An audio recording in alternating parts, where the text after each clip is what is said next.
Hello guys, आज हम लोग देखेंगे संविधान में संशोधन के बारे में, जो है आपका आर्टिकल 368 में। और ये आपका भाग 20 में आता है।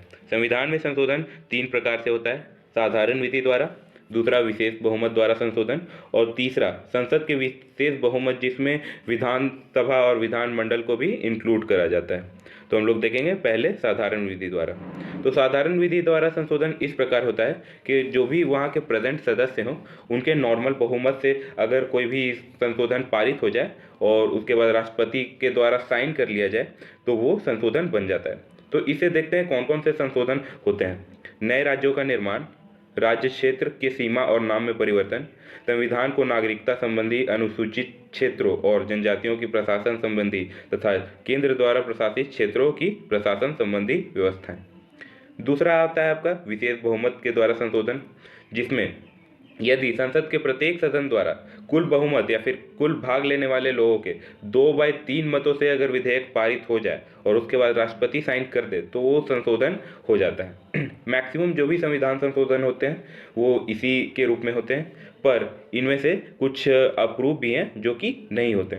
जैसे न्यायपालिका तथा राज्यों के अधिकार तथा शक्ति, जैसे केंद्र राज्य शक्ति, ये सब बात है, वो सब छोड़कर आपका जो भी मैक्सिमम चीज़ होता है वो इसी के थ्रू होता है। केंद्र राज्य शक्ति ये सब होता है, जो कि आपके नेक्स्ट वाले पार्ट में है, तो वो हम लोग देखते हैं।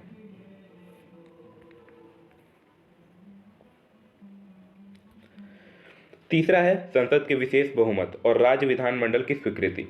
इसमें आपको जो भी है बहुमत, वो आपको दोनों विधानसभाओं से बहुमत तो चाहिए ही चाहिए, मगर सेकंड थिंग इसमें आपका ये भी इंक्लूडेड होता है कि आपको विधानसभाओं यानी राज्य जितने भी राज्य हैं उनमें से आधा से प्लस राज्य का भी बहुमत होना ज़रूरी है। इनमें देखते हैं हम लोग कि किन किन चीज़ों का संशोधन होता है। इसमें है राष्ट्रपति का निर्वाचन, आर्टिकल 54, राष्ट्रपति के निर्वाचन की कार्यपद्धति, आर्टिकल 55, जो एकल संक्रमणपाती होता है, संघ की कार्यपालिका शक्ति का विस्तार, राज्य की कार्यपालिका शक्ति का विस्तार, केंद्र शासित क्षेत्रों के लिए उच्च न्यायालय, संघीय न्यायालय, राज्यों के लिए उच्च न्यायालय, संघ एवं राज्य में विधायी संबंध, 7वीं अनुसूची का कोई भी विषय। 7वीं अनुसूची में है आपका संवर्ती सूची, केंद्र सूची और राज्य सूची, संसद में राज्यों का प्रतिनिधित्व और संविधान संशोधन की प्रक्रिया से संबंधित उपबंध। संविधान संशोधन को किसी भी सदन में पेश किया जाता है।